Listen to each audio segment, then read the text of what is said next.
성경을 읽으면 이스라엘의 3대 절기라는 부분이 나옵니다. 제일 먼저 나오는 게 유월절입니다. 유월절이라는 것은 하루의 이벤트여서 6월절이 끝나면 바로 그날부터 7일 동안에 지키는 절기라고 하는 축제 기간이 시작되어지는데 그것을 무교절이라고 부릅니다. 그래서 6월절과 무교절이 하나로 연결되어서 사용합니다.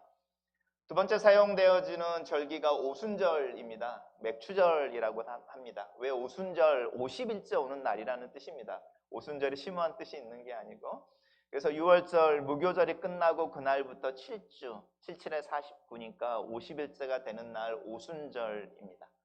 그리고 나서 이제 장막절이라고 하는 날이 있는데, 이 날은 장막이니까요, 텐트를 치고 기념하는 일주일의 기간입니다. 이 세 개의 절기가 대표적인 절기인데, 이 절기는 사실 이스라엘의 라이프 사이클과 연관이 되어져 있습니다. 우리는 이렇게 이모작을 보통 하잖아요. 이렇게 밭에서도 경작을 2번 합니다. 봄에는 보통 채소를 키우고 겨울이 되면은 보리를 키웁니다. 논도 이제 한번 일고 또 일찍 하는 곳에는 이모작을 할 수 있으면 이제 이런 이야기를 하는데, 이스라엘은 1년에 3번 추수를 했습니다. 산모작을 하는 거죠. 그래서 이제 저희랑 날씨가 좀 다르니까 1월 달에 첫 번째 보리를 추수하게 되는 겁니다. 그래서 이제 6월절이라고 하는 절기, 무교절이라고 하는 절기를 지켜낼 수 있는 거죠. 추수가 있으니까. 그리고 이제 첫 번째 보리 추수를 하게 됩니다. 그리고 나서 다시 보리를 씨앗을 뿌리고 두 번째 추수하는 날이 오순절입니다. 두 번째 추수를 하는 거죠. 이때도 보리나 밀을 추수합니다. 그리고 나서 7월, 8월 우리가 아는 가을 때쯤 될 때 한가위처럼 아니면 추수감사절처럼 그때는 열매를 추수하는 겁니다. 대표적인 게 올리브인 거고 포도인 겁니다. 그게 장막절입니다. 그러니까 6월절, 오순절, 장막절 이것은 다 우리가 아는 음력 달력에 근거한 것이고 또 추수의 때와 연관이 되어져 있습니다. 이 세 개의 절기가 진행되어질 때 이스라엘 사람들은 그들이 종교적이거나 경건한 사람들이라면 세 개의 절기 중에 한 번은 예루살렘에 올라가는 전통이 있었습니다. 근데 이제 6월절은 아직 겨울인 거고요. 오순절도 할 일이 많으니까 사람들이 대부분 장막절 때, 우리로 하면 추석이 지내고 먹을 것이 가장 풍성할 때, 그리고 이제 다시 씨를 뿌리기까지는 좀 한 달, 2달 시간이 있는 이때에 예루살렘에 올라가서 예배를 드리곤 했습니다. 우리가 오늘 읽은 본문은 6월절이 시작되는 것을 배경으로 하고 있습니다. 우리가 알고 있는 것처럼 예수님이 6월절에 어린 양으로 이제 죽으시기 위해서 예루살렘으로 들어가시는 장면입니다. 이 장막절이라고 하는 부분을 제가 왜 자꾸 이야기를 하는지 이제 알게 되실 겁니다. 이스라엘 백성들 중에 이 6월절 또 오순절 그리고 장막절이라고 이야기할 때 가장 큰 축제의 분위기는 아무래도 보리나 밀보다는 풍성한 과일이 있을 때지 않았겠습니까? 시기도 그렇고. 그래서 솔로몬이 성전을 짓고 제일 먼저 지킨 이 축제가 장막절입니다. 종교개혁이 일어나면 이스라엘 사람들이 6월절을 지킵니다. 왜냐하면 종교개혁이라고 하는 것은 하나님에 대한 인식을 새롭게 하는 것이고 하나님에 대한 헌신을 새롭게 하는 것이어서 우리 민족의 맨 끝이라고 하는 출애굽의 장면, 그 약속을 지키기 위해 오셔서 이스라엘을 구원해 내시기 위해 애굽에 있는 첫 생명들을 죽이셨던 그 권능과 두려움의 날을 회복해내므로 신앙을 회복해내는 거라면, 우리로 하면 예수 그리스도의 보혈의 피, 이것에 대한 감동이 있을 때 우리의 신앙이 새로워지는 것처럼 6월절을 지키면 종교개혁이 일어난 것을 의미합니다. 그래서 장막절이라고 하는 부분은 축제의 때인 것이고 환희의 때인 것이고 감사의 때입니다. 이것이 성경에서 말하는 예수님을 또 하나님을 즐거워하는 때와 연관이 있습니다. 그래서 예레미야나 에스라가 이제 그 바벨론에서 포로로 끌려갔다가 귀환한 후에 장막절을 지킵니다. 그러면 이스라엘 백성들은 이미 바벨론의 포로의 기간을 통해서 자신들이 치루어야 하는 고난의 대가를 다 치루었기 때문에 자신들이 돌아왔을 때 새로운 시작이라기보다는 완성이라고 생각했습니다. 비로소 하나님이 약속했던 그 나라가 완성되어진다. 하나님 앞에 고난을 통해 정련받은 금 같은 하나님의 백성들을 통해서라고 생각을 한 거죠. 근데 이 장막절을 지킬 때에 풍습이 있었습니다. 장막절 맨 마지막 날이 되면, 그리고 이 장막절 기간이 되면 포도주 대신에 물을 많이 사용하는데, 특별히 이 장막절 맨 마지막에 실로암이라는 곳에 물을 떠서 제사장들이 성전으로 가지고 가 성전 제단에 그 물을 뿌리는 거죠. 근데 그게 마지막 의식이었습니다. 그럴 때에 이스라엘 백성들은 종려나무라든지 버드가지라든지 나무 가지들을 끊어서 이렇게 꺾어서 그걸 흔들며 제사장들을 따라 노래를 부르며 그 예루살렘 성전으로 올라가는 전통이 있었습니다. 우리가 오늘 읽은 본문 속에 예수님이 예루살렘에 올라가실 때에 많은 무리들이 종려나무를 흔들며 호산나를 외치며 우리가 오늘 읽었던 본문처럼 그렇게 가셨다라고 하는 것은 장막절의 풍습을 따라 하고 있는 겁니다. 그리고 우리가 읽었던 내용은 그 시편에 있는 내용인데, 이 시편에 있는 내용 또한 장막절에 읽었던 내용입니다. 그 시편의 내용이 여호와의 구하옵나니 이제 구원하소서, 호산나라는 뜻입니다. 여호와의 우리가 구하옵나니 이제 형통케 하소서, 주의 이름으로 오시는 자가 복이 있으며 우리가 여호와의 집에서 너희를 축복하였도다. 그래서 이 장막절이라고 하는 것은 완성의 때이고 하나님을 향하여 이제 메시아를 보내어 우리를 구원해 주소서라고 하는 부분입니다. 이상하지 않습니까? 예수님은 분명히 자신이 유월절의 어린 양으로 이스라엘 백성들을 구하기 위해 희생되어져 그 피가 이스라엘 집의 문설주에 발라져서 죽음의 천사들이 그 집을 건너뛰게 하는 용서의, 대속의, 희생의 제물로 예루살렘으로 올라가고 있는데, 그 예수님을 맞이하고 있는 예수님의 제자들과 또 예수님과 함께 행렬하고 있는 이 무리들은 유월절에 대한 이야기를 하고 있는 게 아니고 장막절에 대한 이야기를 하고 있는 겁니다. 예수님이 한 번은 예루살렘에 계실 때에 큰 명절 마지막 날에 예수님이 갑자기 일어나시더니, 그전엔 숨어 계셨거든요. 갑자기 일어나시더니 하시는 말씀이 수고하고 목마른 자들아 다 내게로 오라, 내가 너희를 쉬게 하리라, 이렇게 말씀하셨습니다. 그 목마른 자들이라고 말하는, 내게로 오면 너희의 배에서 생수의 강이 넘쳐 흘러서 너희 배가 터진 것처럼 만족하고 즐거워할 거다 라고 사람들을 부르셨던 날이 있는데, 이 날도 초막절, 아니 장막절입니다. 계속적인 아이러니가 계속 반복되어지고 있는 겁니다. 사람들은 메시아의 탄생, 하나님 나라의 완성, 하나님의 구원의 완성이라고 이야기하는 이 추석 같은 한과일을 꿈꾸는 거죠. 메시아가 우리에게 있다면 한과일을 꿈꾸고 축제를 꿈꾸는데, 예수님만 혼자 뚜벅뚜벅 걸어서 죽음이라고 하는 것을 향해 가고 계시는 겁니다. 만약에 예수님의 제자들이 예수님이 왜 예루살렘으로 올라가는지, 거기 가서 무슨 일이 있는지, 또 예수님이 어떤 일들을 당할 건지를 알았다면 그들의 발걸음 또한 어쩌면 침울하고 아니면 굉장히 이렇게 결의에 찬 군인들의 행진처럼 결의가 차 있을 텐데, 이들은 여전히 예수님이 왜 예루살렘에 들어가는지를 알지 못하고 있습니다. 저는 가끔씩 그런 생각해 봅니다. 우리의 신앙생활 속에 예수님이나 하나님이 얼마나 외로우실까? 그분이 어떤 일을 하고 있는데 우리는 모르는 거죠.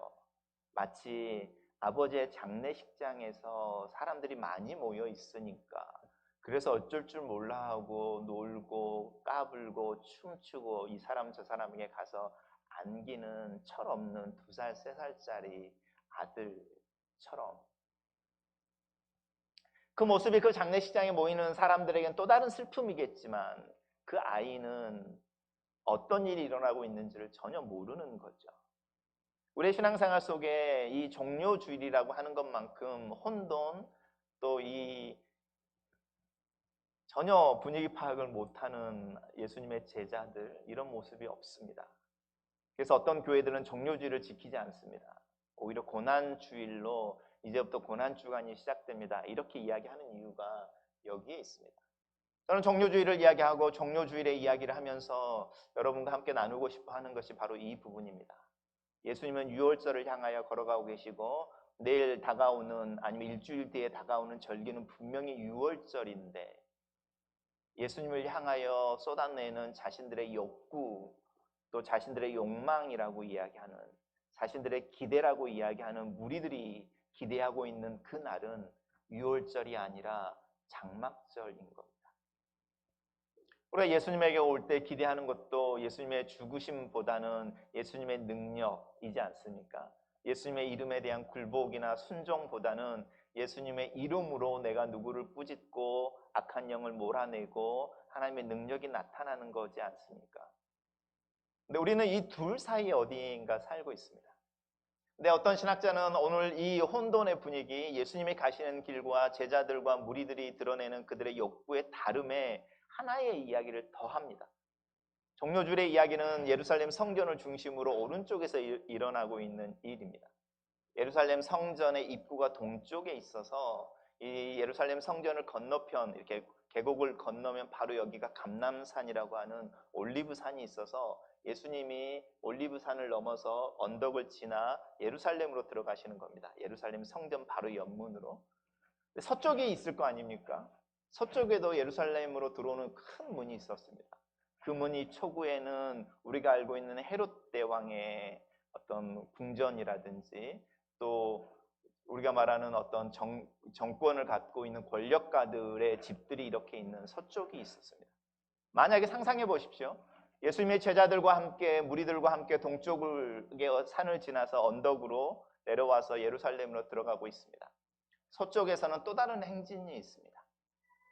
그 또 다른 행진의 맨 앞에는 군악대가 드럼으로 연주를 하면서 행진을 합니다. 그리고 그 군악대가 끝나는 쯤에 굉장히 날쌔고 또 이렇게 잘 빠진 몸매의 말을 타고 전쟁에 나가는 말인 거죠. 그 말을 타고 그 맨 앞에 빌라도가 있습니다. 빌라도를 따라오는 군대, 로마 군대들은 그 군악대의 음악에 맞춰서 발소리를 내며 시위하듯이 예루살렘으로 들어오고 있는 겁니다.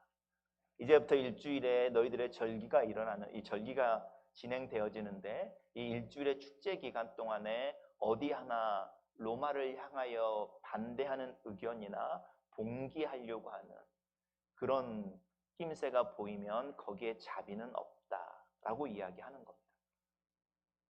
군대와 권력과 그 당시의 최고의 힘을 상징하는 로마 군대가 빌라도를 선두로 서쪽에서 들어오고 있는 겁니다. 무교절이라고 하는 6월절에서 시작돼서 일주일 진행되어지는 기간의 축제 동안에 봉기가 일어나지 않게 하기 위해 위협적인 모습으로 이쪽에서는 군마가 아닌 작은 나귀 새끼를 타고 자신이 무엇을 하러 가는지도 알지 못하는 그리고 자신들이 뭘 하고 있는지도 알지 못하는 그럼에도 불구하고 제자라고 불려지는 이들과 그 무리들과 함께 어쩌면 초라한 모습일 수도 있습니다. 예수님이 들어오고 있습니다. 이 장면을 하나로 모아 보십시오. 우리가 크리스마스 이야기를 한 사진에 모아서 예수님이 어린 아이로 마구간에 마구에 앉아 있고 구유에 앉아 누워 계시고 거기에 천사들도 있고 목자들도 있고 동방박사도 있고 다 이렇게 모아지는 사진 한 장처럼 이 종료주일의 사진을 찍어 보십시오. 동쪽에서 그렇게 어린 나귀를 타고 오시는 예수님, 그를 따르며 앞서거니 뒤서거니 옷을 깔며 나뭇가지를 흔들며 호산나를 외치며 다윗의 이름으로 오시는 이여, 메시아라는 뜻이죠. 우리를 구원하소서. 하나님의 약속이 다윗의 왕국 회복될 거다라고 노래 부르며 따라오는 이 군중들의 모습과 서쪽에서는 굉장히 늠름하고 위협적인 모습으로 군화 소리로 행진 소리를 내며 들어오는 사람들과 그 사이에서 예루살렘에 살고 있는 사람들은 양쪽에서 일어나는 소음 소리를 들으면서 도대체 지금 무슨 일이 일어나고 있는지 혼란스럽고 서로 막 수근거리는 그 모습을 상상해 보십시오. 이게 종료주일의 모습입니다. 이게 우리가 살고 있는 신앙생활의 모습이기도 합니다. 세상은 빌라도의 군마처럼 로마 병사들이 울려내는 군합대처럼 그리고 그들의 군하의 소리들처럼 위협적인 모습으로 그들에게 순종하지 않으면 그들의 말을 따르지 않으면 그들의 삶의 스타일을 따르지 않으면 너희들에게 내일은 없어 라고 서쪽에서 들어오는가 하면 우리가 교회에서 예배를 드리는 동안에 우리의 귀에 우리의 마음속에는 호산나를 외치고 하나님의 능력을 구하고 슈퍼맨처럼 내가 원하는 어떤 것을 구해서 내 손에 쥐어주기를 원하는 그 욕망의 소리들이 있고 그 사이에 이게 무슨 일인지라고 이야기하는 중간에 어리둥절하는 사람들이 있고 그리고 그 혼란스러운 분위기 속에 예수님은 그래도 나는 내 일을 해야겠다라고 생각하시는 것처럼 혼자 나귀를 타고 들어오십니다. 우리는 이 혼돈의 사진 가운데 어디에 있습니까? 우리는 로마 병사들의 행진을 뒤따르며 그들의 사기에 아니면 그 분위기에 압도당해서 두려움에 떨며 그들이 하라고 하는 일들을 구경하고 있는데 갑자기 붙잡아서 너 지금부터 내 군장비를 메고 나와 함께 내 대신 걸어 라고 말하면 아무 말 없이 그 행진에 동참해야 하는 그런 모습의 사람들 속에 있습니까? 아니면 이게 무슨 일이야 도대체 수근거리는 무슨 일이 진행되어진지 하나도 모르겠다라고 이야기하는 그렇지만 일상의 삶을 사느라고 분주한 예루살렘의 사람들 속에 있습니까? 아니면 예수를 믿는다고 하고 예수님을 향하여 손을 흔들고 겉옷을 벗어 깔아드리지만 사실은 그 이유는 당신이 예루살렘에 들어가 왕이 되시거든 내 아들은 하나는 우편에 하나는 좌편에 아니면 나를 높이 세워서 당신 바로 밑에 어디에선가 라고 말하는 또 다른 형태의 욕망을 이야기하는 사람들 중에 있습니까? 라는 부분입니다. 저는 이 사진을 보면서 눈길이 가는 게 하나가 있습니다. 그것은 예수님과 함께 있는 존재입니다. 서쪽에는 서쪽에서의 사람들 나름대로, 동쪽에서는 동쪽 사람들의 나름대로, 중앙의 예루살렘에서는 예루살렘 사람들의 모습들이 다 있는데 그 혼돈의 가운데 예수님은 자기 일을 해야겠다고 들어가고 계시고 그 순간에 예수님과 가장 밀착되어져 있는 한 존재가 있습니다. 그게 어린 나귀 새끼입니다.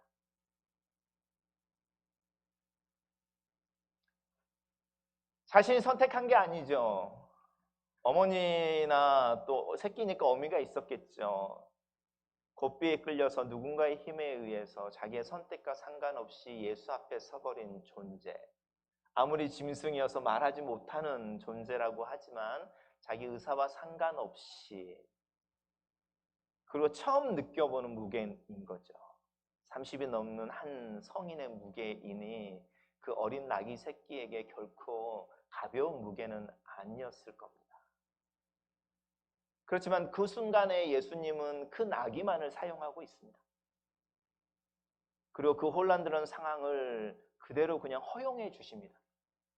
하나님의 은혜는 그 속에 있습니다. 우리의 욕망과 상관없이 우리가 오해하는 것과 상관없이 하나님은 우리의 믿음을 그냥 그대로 표현하게 내버려 두십니다.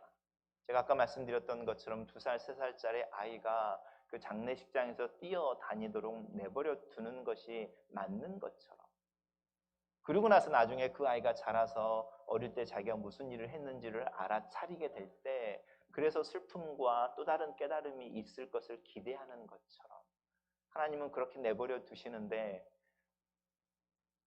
이날에 저희가 좀 욕심을 부려본다면 그렇게 혼자 외롭게 자기에게 주어지는 그 길을 가는 그 주님 그 옆에 서 있는 어떤 작은 모습일 수 있다면 이런 마음을 품어보는 겁니다.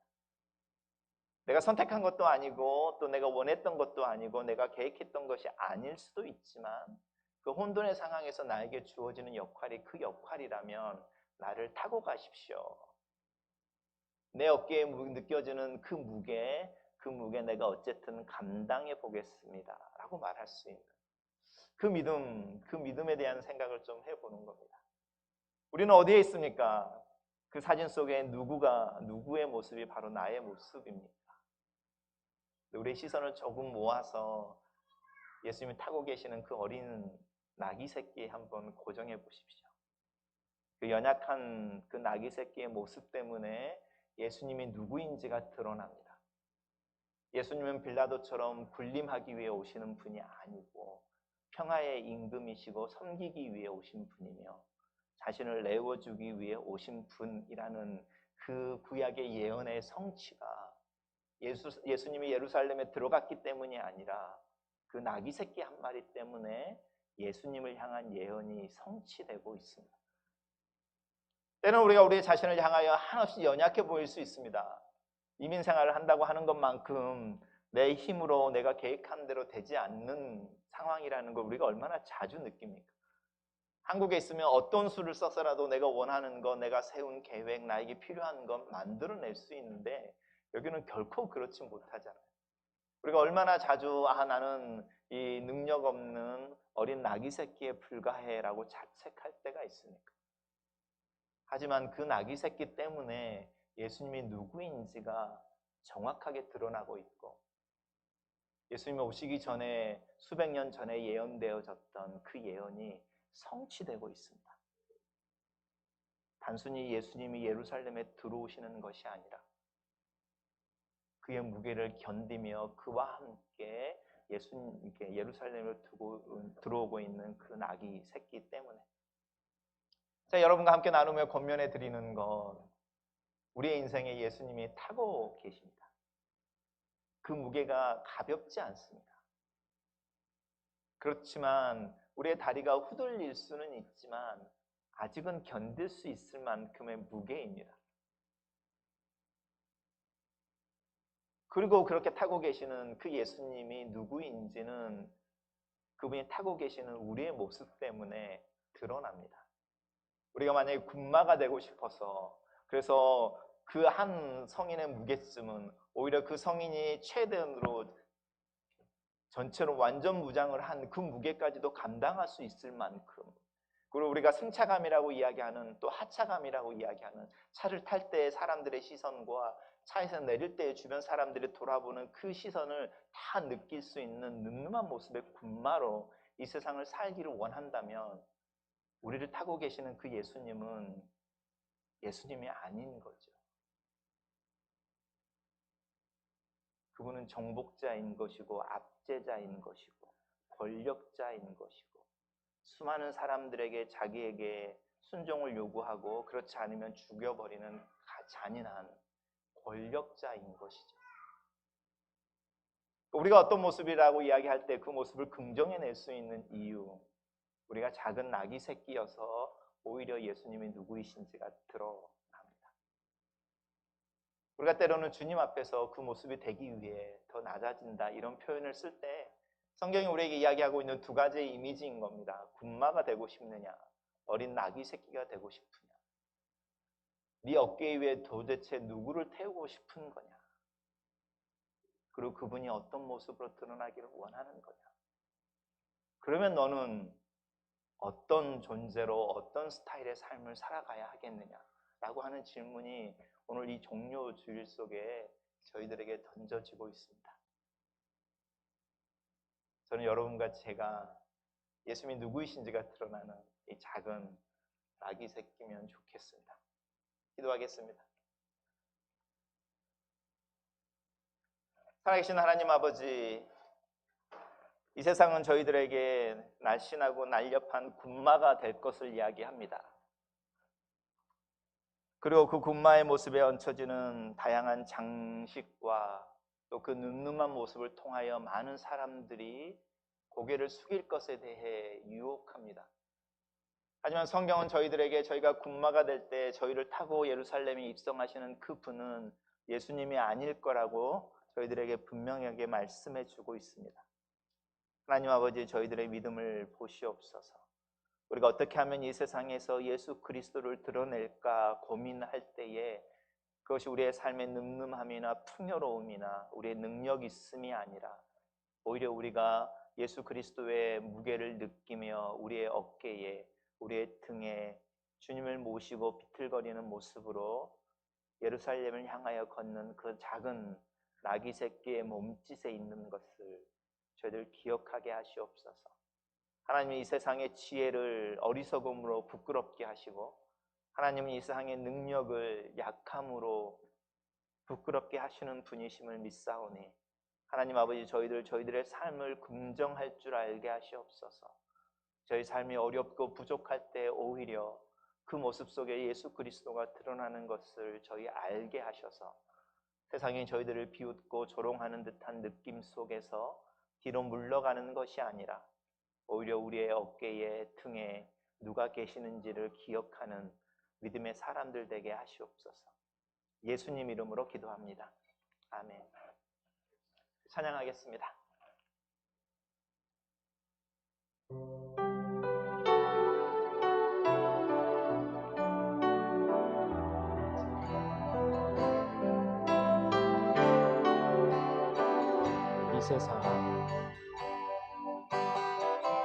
이 세상 가장 아름다운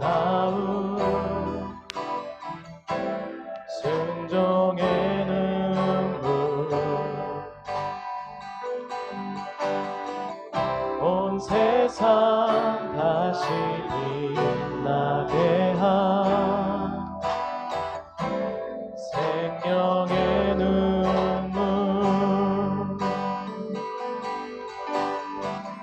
그가 이 땅에 오신 이유, 죽어야 살게 되고 져야만 승리하는 놀랍고 영원한 신비, 지으신 그대로 내 몫이길, 우리의 창조주 그리스도 십자가의 길로 아버지 뜻 이루셨네. 그가 이 땅에 오신 이유,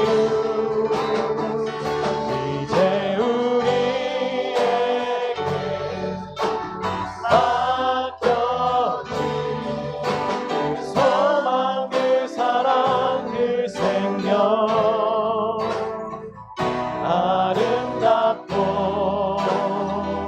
눈부신 십자가의 길, 우리가 이 땅에 살아가 이유, 우리가 이 땅에 살아가 이유.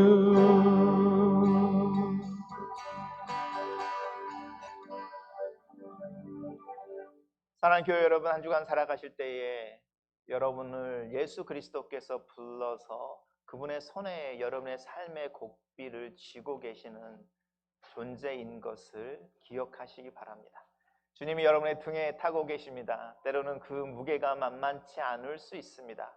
하지만 누가 타고 있는지, 그리고 나를 통해 그분이 당신 누구인지를 이 세상에 드러내기 위해 내 등에 계시는 것을 믿는다면 그 발걸음 그렇게 무겁지만은 않을 것입니다. 우리 그 믿음으로 한 주간 승리하시고, 또 그럴 때 주님이 약속하신 생수의 강이 우리의 배에서 흘러 넘치는 것을 경험하기를 주님의 이름으로 축복합니다. 지금 우리를 구속하시는 예수 그리스도의 은혜와 우리를 자녀 삼으신 하나님의 사랑과 우리 안에 계신 성령의 임재가 머리 숙인 저희들, 또 저희 자녀들, 또 저희가 치열하게 살아가는 삶의 순간순간의 현장들 위해 함께 하시기를 주님의 이름으로 축원하옵나이다. 아멘.